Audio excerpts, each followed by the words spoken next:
ভাই এত বড় হয়ে গেলাম, এখনো পয়সা ইনকাম করতে পারলাম না। পয়সা তো আমারও কামানোর ইচ্ছা, কিন্তু কামাতে আর পারছি না।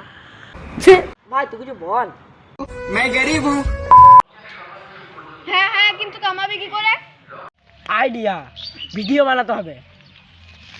ভিডিও ভাইরাল হতে অনেক সময় লাগে, অত সময় কোথায়? ভিডিও তো বানাবি, ভিডিও বানানোর জন্য ফোনটা কই?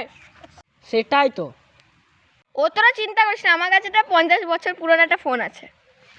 কিন্তু এখন তো আর 2022 নয় যে টিকটকে একটা ভিডিও বানাবি আর 2-3 হাজার ভিউজ চলে যাবে।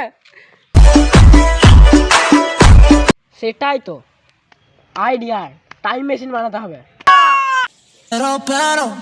Sin pero